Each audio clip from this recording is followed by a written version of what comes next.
السلام علیکم ورحمۃ اللہ وبرکاتہ۔ اعوذ باللہ من الشیطان الرجیم، بسم اللہ الرحمن الرحیم۔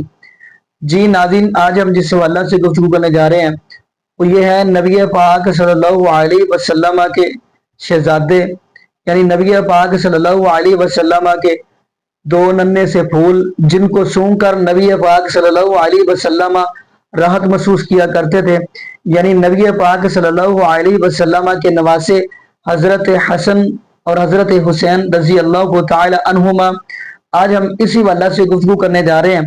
تو ناظرین، رمضان پروگرام کے اندر بڑا زبردست پروگرام چل رہا ہے اور گفتگو چل رہی ہے نبی پاک صلی اللہ علیہ وسلم کے نواسے حضرت حسن رضی اللہ تعالیٰ کے بارے میں، ناظرین جن کے اندر مرزا علی انجیر بھی موجود ہے اور قاری خلیل الرحمان اور دیگر علماء بھی موجود ہیں۔ اور ناظرین بڑی ہی کمال کی گفتگو ہوئی ہے۔ میں کہتا ہوں ناظرین یہ اگر آپ ویڈیو سن لیں تو ایمان تازہ ہو جائے گا۔ باقی ناظرین پھر آگے ہم گفتگو کریں گے۔ قبل اس سے کہ ہم آگے گفتگو کریں، ہم مل کے وہ گفتگو سنتے ہیں، پھر انشاءاللہ آگے ہم بھی گفتگو کرتے ہیں۔ حاکم کے اندر حدیث موجود ہے، نبی علیہ السلام نے فرمایا اگر کوئی شخص پوری زندگی حجر اسود اور مقام ابراہیم کے درمیان نمازیں پڑھتا رہے اور روزے بھی رکھتا رہے، لیکن اس حال میں اللہ کے حضور پیش ہو کہ ہم اہل البیت کا بغض اس کے اندر ہوا، تو اللہ تعالیٰ ایسے شخص کو ضرور دوزخ کی آگ میں داخل کرے گا۔ ضرور۔ اللہم لا تجعلنا منہم، اللہم انا اسألک حبک وحب من یحبک وحب حبیبک صلی اللہ علیہ وآلہ وسلم۔ آپ کی بات سے مجھے ایک سوال مل رہا ہے انجینئر صاحب، اور میں یہی ربط قائم رکھتے ہوئے ڈاکٹر قاری خلیل الرحمان جاوید صاحب سے پوچھنا چاہتا ہوں کہ وہ انسان جو عبادتیں کر رہا ہے، اللہ سے محبت رکھتا ہے، توحید پرست ہے، رسالت مآب پہ ایمان رکھتا ہے، صرف امام حسن سے یا اہل بیت سے بغض کرنے کی صورت میں جہنم میں ڈال دیا جائے گا، ایسا سری عذاب کیوں ہے؟ کسی بچے کی محبت کی وجہ سے، یا یہ اقربا اور محبت ہے اہل بیت سے اس لیے، یا اس کا کوئی اور معیار بھی ہے؟ جزاک اللہ۔ پہلی بات تو یہ ہے تمام وہ ہستیاں جن سے اللہ کا رسول محبت رکھتا ہے ان سے ہم بغض نہیں رکھ سکتے۔ سبحان اللہ۔ ان سے بغض رکھنا ایسا ہے جیسے ہم نے خود اللہ کے رسول سے بغض رکھ لیا۔ صحیح۔ جب ہم نے ان سے بغض رکھ لیا تو پھر جنت کا تو سوال ہی پیدا نہیں ہوتا، صحیح۔ کیونکہ جنت ملے گی ہی رسول اکرم صلی اللہ علیہ وسلم کی دستک کے بعد۔ آپ جنت کے دروازے پر دستک دیں گے، دروازہ کھلے گا، پھر آپ کے قدم با قدم ملا کر چلنے والے آپ کے پیچھے پیچھے جائیں گے۔ ماشاءاللہ۔ یہ تو بات ہی غلط ہے کہ کوئی شخص اہل بیت ہو یا صحابہ کرام، اچھا، ان دونوں میں سے کسی سے بھی، چونکہ اللہ کے رسول سب سے محبت رکھتے تھے۔ اہل بیت کے لیے خاص نہیں فرمایا اس حوالے سے؟ جیسے خاص تو جب بھی آپ نے فرمایا کسی کے لیے، اس کے لیے خاص ہو گیا۔ مثلا جب پوچھنے والے نے، کسی نے پوچھا کہ یا رسول اللہ صلی اللہ علیہ وسلم آپ کو مردوں میں سے، مردوں کا لفظ نہیں بولا، آپ کو سب سے زیادہ کون پسند ہے؟ آپ نے فرمایا ابو بکر۔ تو پھر انہوں نے کہا نہیں یا نہیں سوری آپ نے فرمایا عائشہ۔ پھر انہوں نے کہا کہ نہیں یا رسول اللہ ہماری مراد مردوں میں سے تھا۔ تو آپ نے پھر بھی یہی فرمایا عائشہ کا باپ۔ تو اب ہم یہ کہیں کہ باقی سب نظر انداز ہو گئے، یہ نہیں ہوتا۔ یعنی حدیث میں جو رسول اللہ صلی اللہ علیہ وسلم کسی سے محبت کا، اب ایک باپ کے 4 بیٹے ہیں، وہ ایک اس کے قریب آیا، اس کو چوم لیا، تو اس کا یہ معنی ہم نہیں نکال سکتے کہ باقی 3 سے اس کو نفرت ہے۔ جی ہاں، کہیں ایسا نہ جائے کہ لوگ کہیں کہ قاری صاحب جو ہے وہ بغض اہل بیت میں بات کر رہے ہیں، لیکن ایسا ہے نہیں، ایسا نہیں۔ میں نے پہلے یہی کہا کہ جس ہستی سے اللہ کا رسول محبت کرتا ہے اس ہستی سے لازم ہے کہ وہ اس سے محبت کرے۔ سبحان اللہ۔ کیونکہ محبت کا جو محور ہے وہ اللہ کا رسول ہے۔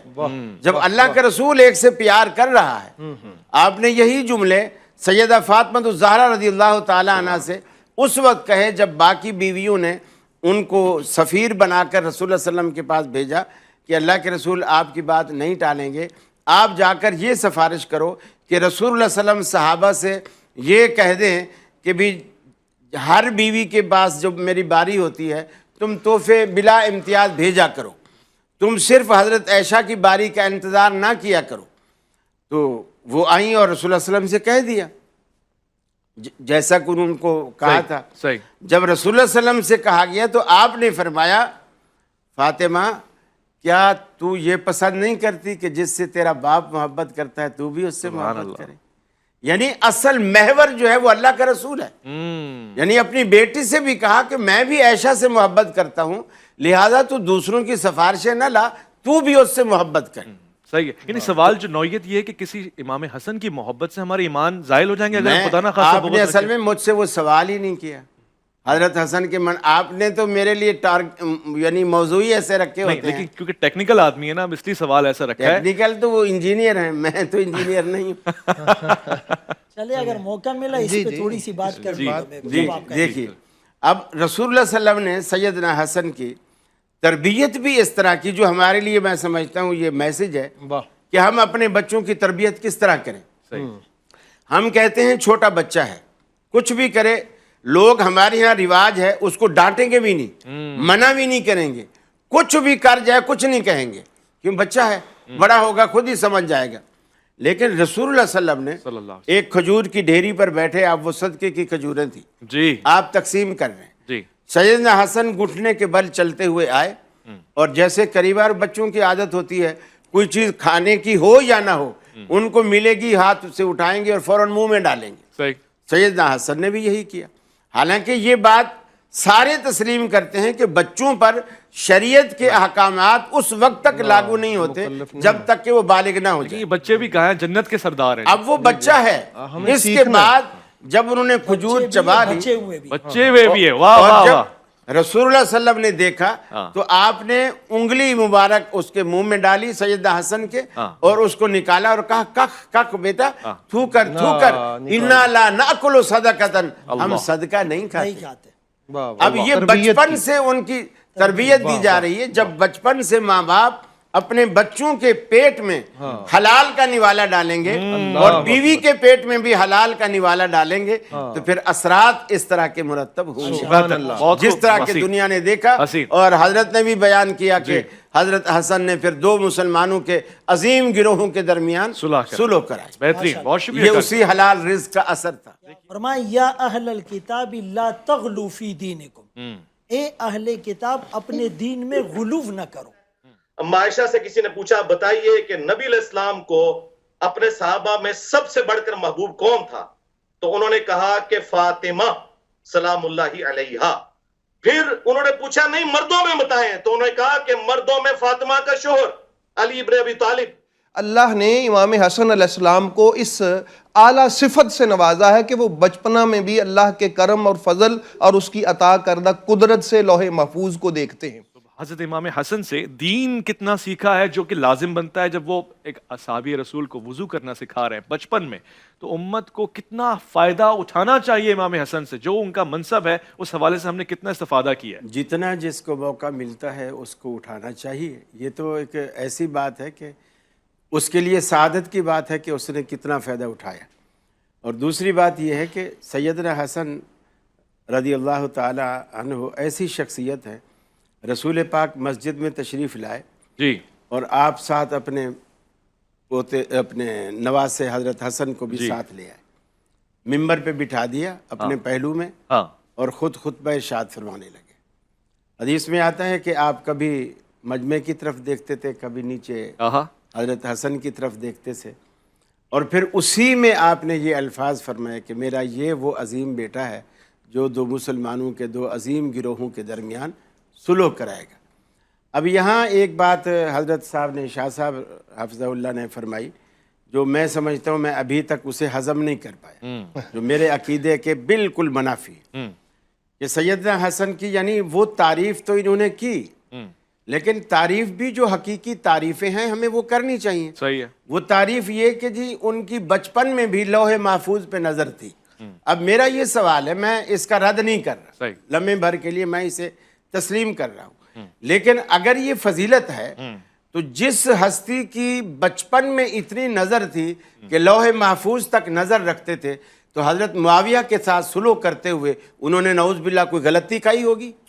کیا بات، کوئی غلطی کی ہوگی؟ نبی کریم علیہ السلام، اب آپ اپنی باری میں بولیے گا، میں خاموشی سے وہ ساری باتیں سنتا رہا. اب میری باری ہے، میں بولوں. تو جس ہستی کی بچپن میں لوح محفوظ پہ نظر ہے، اس کا فیصلہ کتنا عظیم ہوگا کہ جوانی میں آ کر وہ شرف، وہ منصب وہ ختم ہوگی. جی ہمیں وقت ملے پھر ہمیں اس کو سراہنا چاہیے کہ یہ اسی ہستی کا فیصلہ ہے جس کی نظر لوح محفوظ پہ ہے. واضح اس کا مطلب ہے وہ فیصلہ غلط ہو ہی نہیں سکتا. بالکل غلط نہیں ہو سکتا. اور تیسری بات یہ، انجینئر صاحب نے اگرچہ ہمیں نام نہیں لیا کسی کا، لیکن ٹارگٹ تو کیا. اس میں یہ کہ انہوں نے یہ بات چھیڑی کہ جب فضائل اہل بیت کی بات ہو تو یہ خواہ بیچ میں صحابہ کو گھسیڑ کر اس سے جو ہے وہ علیحدگی کا اختیار کرتے. تو کیا یہ کام انہوں نے آج نہیں کیا کہ یعنی صحابہ کی تعریف ان کو برداشت نہیں ہوئی اور اس کو تنقید کا نشانہ بنایا؟ آج موضوع امام حسن علیہ السلام نہیں، ایک منٹ، یہ کوئی موضوع میں یہ کوئی شرعی حکم ہے کہ آج کے دن صحابی کی تعریف نہیں ہوگی، صرف حضرت حسن کی تعریف؟ دیکھیے حضرت حسن بھی صحابی ہیں، وہ کون سا صحابی نہیں ہے. پھر حضرت حسن رضی اللہ تعالیٰ عنہ کئی دفعہ گلی میں کھیلتے ہوئے جا رہے تھے تو صدیق اکبر رضی اللہ تعالیٰ عنہ نے ان کو اٹھایا اور کندھے پر بٹھا اور کہا اللہ کی قسم تو بالکل نانا پہ گیا. سبحان اللہ. آپ کی شکل و صورت بالکل نانا پہ ملتی. سبحان اللہ. سیدہ حسن رضی اللہ تعالیٰ عنہ جب رسول اللہ صلی اللہ علیہ وسلم سفر سے واپس آتے، سواری پر سوار ہوتے، اور یہ بچوں کی عادت ہوتی ہے گھر میں جب ان کو پتہ چلے نا باہر ابا آیا ہے، نانا آیا ہے، دادا آیا ہے، تو بچے گھر سے نکل کر دوڑتے ہوئے آتے ہیں. ہم بھی یہی کرتے ہیں کہ اس طرح پوتا کوئی آ جائے نا، ہم گاڑی میں تھوڑا گھر سے باہر روکی ہوئی ہے، وہاں تک آیا ہم گاڑی میں بٹھا لیتے ہیں، پھر اسی سواری پہ اندر لے آتے. رسول اللہ صلی اللہ علیہ وسلم سواری کو روکتے، حضرت حسن کو اٹھاتے، سواری پہ بٹھاتے اور پھر گھر لے آتے. یہ ایک محبت کا ایک انداز تھا صلی اللہ علیہ وسلم. پھر آپ چومتے جب کبھی سفر سے آتے یا قریبی سفر سے بھی آ رہے ہیں، کہیں زیادہ لمبا چوڑا سفر نہیں تھا اور آئے ہیں، حضرت فاطمہ کے گھر کے باہر بیٹھ جاتے اور بیٹھتے اور فرماتے بچے ہیں گھر میں، آپ بھیج دیتی. کبھی کبھی دیر بھی ہو جاتی کیونکہ وہ تیار کروا رہی ہوتی تھی، پھر بھیجتی. آپ آتے جب بچے آپ کے پاس تو آپ انہیں گلے سے لگاتے، چومتے، پھر سونگتے. جنت کی خوشبو آ رہی ہے تو انہیں سونگنا بھی چاہیے. تو یہ اللہ کے رسول صلی اللہ علیہ وسلم کے یہ جو نواسے ہیں، ان کی ایک فضیلت ہے جو قرآن مجید میں بھی احادیث میں بھی جو صحیح طریقے سے ثابت ہے. غلو سے پاک ہمیں تعریف کرنے میں کوئی حرج نہیں. دیکھیے قاری صاحب آپ نے فرمایا اور ہمیں دونوں پہلو کو جو ہے ملا. قاری صاحب ابھی ٹی میں بنا رہے ہیں، مفتی صاحب کو کہہ رہے ہیں یہ والی حدیث آپ نے بتا دینی ہے، رہ نہیں جائے، اور ابھی شاہ صاحب کو بھی کچھ کہہ رہے ہیں. یہ مجھے خوشی ہوتی ہے کہ قاری صاحب ایک آزاد آدمی اور جیسے ہیں ویسے ہی ہیں. یا یہ ترمذی میں نہیں ہے اللہ اللہ فی اصحابی، میرے صحابہ سے ڈرو، لا تتخذوہم غرضم، ان کو نشان تنقید اور ہدف نہ بناؤ.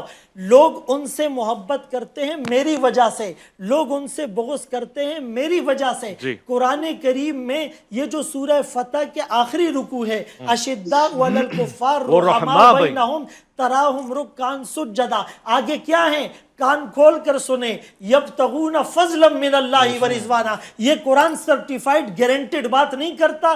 تراہم رکعا سجدا یہ گارنٹیڈ بات نہیں ہے. سیماہم فی وجوہہم من اثر السجود یہ گارنٹیڈ باتیں نہیں ہیں. تو کہنے کا مقصد یہ ہے کہ حضرت علی رضی اللہ عنہ، حضرت حسن اور حسین اہل بیت، ان کے فضائل ہمارے ممبروں سے بیان ہوتے ہیں. اب کوئی وہاں آتا ہی نہیں ہے اور اس کو سننے کے لیے تیار ہی نہیں ہے تو وہ ایک الگ بات ہے. عظمت صحابہ کی بات اگر کسی کو بری لگتی ہے تو یہ ڈنکے بجتے رہیں گے. اہل بیت کی محبت کے ڈنکے بھی بجیں گے، عظمت صحابہ کے ڈنکے بھی بجیں گے. وہ امیر معاویہ رضی اللہ عنہ کا نام لیا گیا، یہ میرے آقا کی لسان نبوت کی دعا نہیں ہے اللہم اجعلہ ہادیا مہدیا واہدی بھی. میرے آقا نے نہیں کہا اس کے سینے کو علم سے بھر دے، میرے آقا نے نہیں کہا پہلا بیری بیڑا حضرت معاویہ تیار کریں گے. یہ کاتبین وحی کے سردار ہیں، 50 لوگ کاتبین وحی تھے، اللہ کی وحی کو لکھنے والے. ان کے سردار امیر معاویہ رضی اللہ تعالیٰ عنہ تھے. ان کو کریٹیسائز کر کے ہم غیر محسوس طریقے پر وحی کو مورد الزام نہیں ٹھہرا رہے. تو یہاں محبت کی بات ہو رہی تھی، خامخواہ اس کو ڈائیورٹ کرنے کی کوشش. کوئی صلح ختم نہیں ہوئے.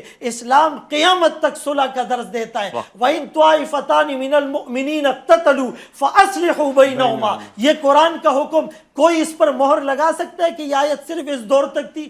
قرآن ویلڈ ہے اور قیامت کی سورج تک ویلڈ ہے. بہت خوب، بہت شکریہ مفتی فضل. ڈاکٹر قاری خلیل الرحمان صاحب سے میں سوال پوچھوں. ڈاکٹر صاحب، ایک ربط یہ ہے کہ آج کے نوجوانوں کے لیے مثال کیا ہے امام حسن کی سیرت میں، آپ کی شخصیت میں کیا اعجاز ہے جو آج بھی ہم اپنائیں؟ یعنی یہ دور جوانی کا ایسا ہوتا ہے کہ آپ کے پاس طاقت ہوتی ہے، اختیار ہوتا ہے، مگر آپ امام حسن کو دیکھیں تو عاجزی بھی ہو، انکساری بھی ہو، سخاوت بھی ہو، اور یہ معیار ہو کہ کھانے کا بھی پوچھ رہے ہیں، نماز، روزہ، حج، زکوٰۃ، سب کی پابندی، اور پھر کتنی بڑی گدی ہے. یعنی یہ نہیں کہ گدی نشین بن کے بیٹھے، نکل کر خانقاہوں والا مزاج بھی آپ کے پاس ہے. جزاک اللہ. اس میں ساری باتیں تو تقریباً آپ نے کہہ دی ہیں، اور ایک بات آپ نے چھوڑ دی ہے، میں وہی کہتا ہوں. وہ یہ کہ سیدنا حسن کے فضائل اور مناقب میں یہ بات بھی ابھی سامنے آئی ہے، وہ جھگڑا جہاں بھی دیکھتے مسلمانوں میں صلح کی بات، سبحان اللہ، صلح کی بات کرتے. تو نوجوانوں کو آج ہم یہ بھی ایک میسج جانا چاہیے اس سیرت کے حوالے سے کہ آج جہاں بھی مسلمان دو آپس میں جھگڑا کر رہے ہوں تو وہاں بجائے اس کے کہ جلتی پر تیل ڈالے، وہاں اس پہ ٹھنڈے پانی کی بالٹی ڈالے اور ان میں صلح کی ملاپ کی کوشش کرے. اور جیسے آپ کرتے ہیں، جیسے ہم کر رہے ہیں، اگرچہ آپ کرنے نہیں دیتے، لیکن میں نے ایک بات نوٹ کی ہے. کرتی. ویسے مفتی صاحب، میں نے ایک بات نوٹ کی، میں سوال قاری صاحب سے پوچھ رہا ہوں. ہم یعنی میں ایک بچوں والا سوال پوچھ رہا ہوں، اور بہت ہی بچوں والا سوال ہے، مگر میں، مفتی صاحب، علامہ صاحب جب بھی کہہ رہے ہیں امام حسن کہہ رہے ہیں، قاری صاحب امام نہیں کہتے، اس کی کوئی خاص وجہ ہے؟ آپ سیدنا حسن فرما رہے ہیں، اچھا ہے یہ بھی. سیدنا حسن نہیں، امام نہ کہنے کی کوئی خاص وجہ تو نہیں؟ نہیں، کوئی خاص وجہ. یعنی ہم کہیں، آپ بھی کہہ سکتے ہیں امام حسن، کہہ سکتے ہیں، جیسے امام بخاری کہتے ہیں، امام حسین کہتے ہیں، امام حسن کہہ سکتے ہیں نا، لیکن امام علی نہیں کہتے. ایک یعنی چل نہیں رہا نا، ایک کہاں یعنی رواج میں، معاشرے میں. ہمارے یہاں تو چل رہا ہے. جیسے ابو بکر صدیق کو کہتا ہے امام ابو بکر، امام عمر، کوئی نہیں کہتا. نہیں، لیکن امام حسن کو تو کہتے ہیں نا، اس لیے کہہ رہا ہوں. وہ اس لیے کہتے ہیں کہ ایک طبقے کے وہ امام ہیں جو 12 امام چلے آ رہے ہیں نا، ان میں سے وہ ایک ہے. آپ کے بھی امام ہیں. جی جی، حضرت نے بھی امام کہا. دیکھیں، اس معنوں میں جو آپ پوچھ رہے ہیں نا کہ کیوں، تو اس کا میں نے جواب دیا کہ ایک طبقے کے وہ باقاعدہ امام ہیں، جس طرح 12 سلسلے چلے آ رہے ہیں. لیکن اس معنوں میں ہم بھی کہتے ہیں، ہم کسی فقہ کے امام ابو حنیفہ ہم کہتے ہیں. یعنی کہہ جب سکتے ہیں امام ابو حنیفہ بن سکتے ہیں امام، تو حضرت حسن کیوں نہیں امام بن سکتے؟ یعنی امام حسن آپ لکھوا لیں، لکھوا دینا، لکھ دیں. ہاں بالکل. اور میں جی ٹی وی کی مسجد کا امام ہوں. جی ٹی وی کی مسجد کے امام ہیں. لیکن وہ ایک الگ تصور سے کہتے آپ ہیں. لکھ دیں. ہاں بالکل، اس میں لکھنے پڑھنے میں کوئی آج سے آپ بھی امام حسن کہیں گے نا، مطلب تو سیدنا کیوں ہٹوا رہے ہیں؟ نہیں، سیدنا امام وہ حسن. ایک میری عادت پڑی ہوئی ہے. اچھا، سیدنا چلیں، آپ کی عادت ہے تو پھر سیدہ عائشہ، یعنی یہ ایک میری عادت پڑی ہوئی اسی طرح کی. ٹھیک ہے، واضح ہو بلکہ حضرت کا لفظ بھی میں کم بولتا ہوں، سیدنا ہی بولتا ہوں. اچھا، دوسری بات یہ کہ یہ جو اہل بیت کی محبت، اور خاص کر حضرت حسن کے حوالے سے صحابہ کرام کے ساتھ، حضرت عمر فاروق رضی اللہ تعالیٰ عنہ اپنے دفتر میں دور خلافت میں تشریف فرما تھے، تو ان سے کوئی کام پڑا ان کے بیٹے عبداللہ بن عمر کو. تو وہ گئے تو حضرت عمر نے کہا، بیٹا ابھی میں مصروف ہوں، ابھی تم اندر نہیں آؤ. وہ گیٹ سے واپس جانے لگے تو ادھر سے حضرت حسن آ گئے اور آپس میں ٹکرائے. تو حضرت حسن نے کہا کہ آپ واپس کیوں جا رہے ہو؟ انہوں نے کہا میں کسی کام سے آیا تھا، لیکن امیر المومنین نے مجھے منع کر دیا. اب وہ اپنے ذہن میں سوچنے لگے کہ جب بیٹے کو اندر نہیں آنے دیا تو مجھے تو بالکل بھی نہیں آنے دیں گے. اچھا، حضرت عمر کی نظر پڑ گئی کہ باہر حضرت حسن آئے ہیں، جی، تو وہ بھی بیٹے کے ساتھ واپس جانے لگے. تو اندر سے آواز دی کہ آپ اندر آؤ، آپ کیوں باہر جا رہے؟ تو کہا امیر المومنین جب میں نے دیکھا کہ آپ نے بیٹے کو اجازت نہیں دی، فرمایا وہ عمر کا بیٹا تھا، اس کو روکا جا سکتا ہے، رسول اللہ کے بیٹے کو نہیں.